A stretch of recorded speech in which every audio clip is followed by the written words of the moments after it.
Possession. Yeah, and a crucial possession. They needed to get a shot, a good shot. Vexing pace of defense, so they will bring it up. So the Knicks commit their 8th turnover in this 4th quarter, but as you mentioned, Indiana's defense just outstanding. And that time Artest was on Houston, so Allen didn't try to score against him. Then they double ward on the perimeter, and his shot clock expired. We are down to 1 minute remaining in the 4th. Indiana in possession. They're trailing by 2 points. Miller loses Houston off the pick. Here's Miller for 3 and the lead. Reggie Miller from downtown and has some words for Spike Lee as he heads back to the defensive end. Reggie 10 of 12. He has 31 points in a spectacular performance. Indiana up by 1. Ward for 3. Rebound is good by Mutombo. So the Knicks now lead by 1, and Indiana calls for time with 33.5 remaining in the 4th. And the plot thickens. Houston losing Miller after Miller eluded him along the baseline to score from downtown. Watch the middle of your screen, folks. Mutombo is 7-2, just enough to get the ball over 6'11" O'Neal. O'Neal not boxing him out. Well, he tried, but he was under the basket.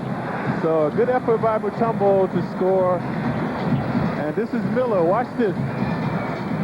Very cognizant of where the sideline was. There's only 3 feet between the sideline and the arc right there. So more anguish for Spike, as he's seen this too many times from Reggie Miller.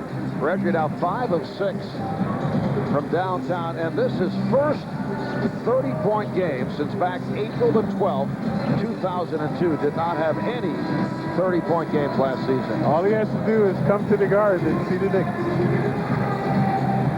31 for the 38-year-old Reggie Miller.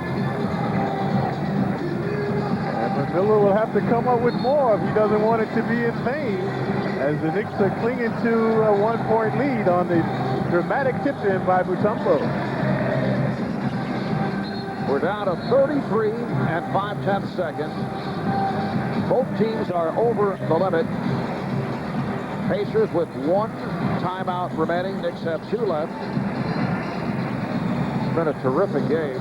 Knicks try to stop a 3-game losing streak. Indiana looking to go 5-0 on the road, make it a record of 8-2. The Knicks are too old for moral victories. They need a bona fide win tonight. It's been a gallant effort, but they need to come away with the victory to help their cause. And the crowd urging the Knicks on as both teams take the court. Indiana has the full 24. Artest, as we've seen, not a good free throw shooter. He will be one of the guys looking to score. So he's a threat. Foul him to send it to the line.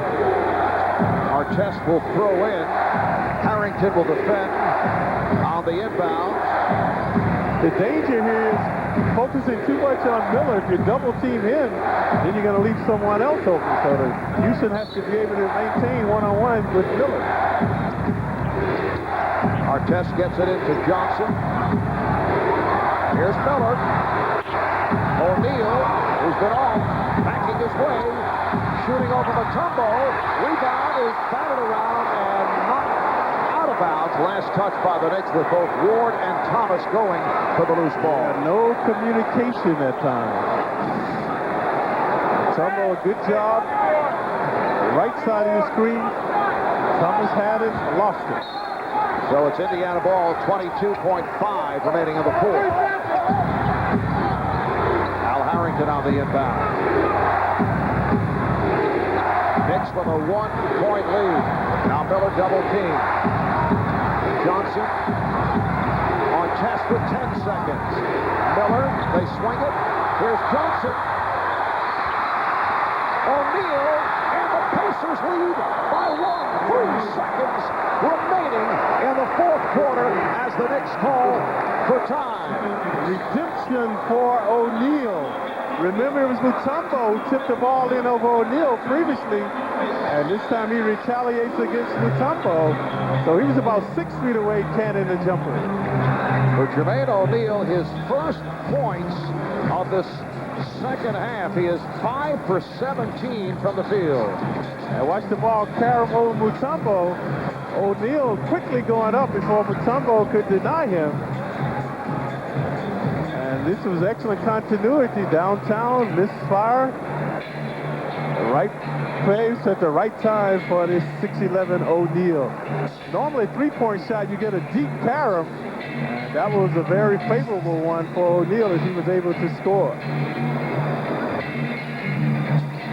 Reggie watching the play as Jermaine O'Neal was able to convert for O'Neal.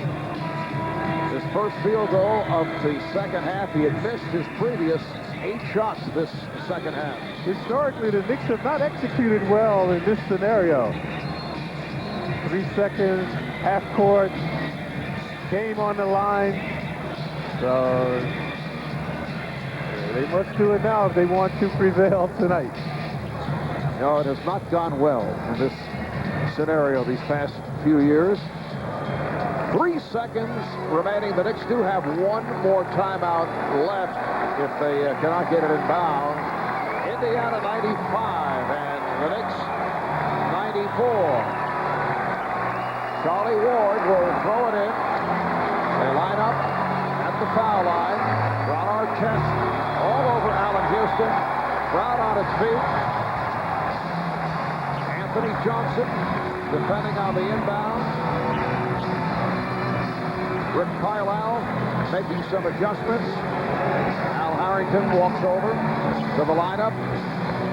And apparently Harrington has come on from Miller.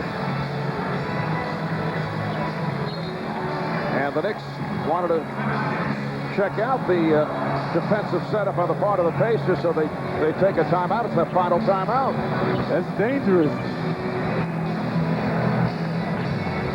We'll be back right after this. 95-94. Here's the count. They get it in. Thomas with the ball fake, looking for the shot. He takes it, and that's it. A disheartening defeat for the Knicks. And I see a lot of puzzled faces on the Knicks side as to why Kurt Thomas did what he just did. Right. I don't think that was the call play. You obviously want the ball in Houston's hands. A guy that can create, has perimeter range. Thomas played an extraordinary game, but out of his element on the perimeter. But in previous games, we've seen Thomas in this position taking the shot, the key shot down the stretch. Well, it was one of the better games that you will see. You mentioned the Knicks-Sacramento game here at the Garden, which also was a stirring ball game. Indiana led by as many as 15. The Knicks were able to get back into it, and you see the reaction on that last-second attempt by Thomas. I think the Knicks were surprised that Kurt took the shot. Took that way. It looked like it was supposed to come to the other side for Allen Houston. Reggie Miller, 31 points, 10 of 12 from the field, 6 of 7 from downtown.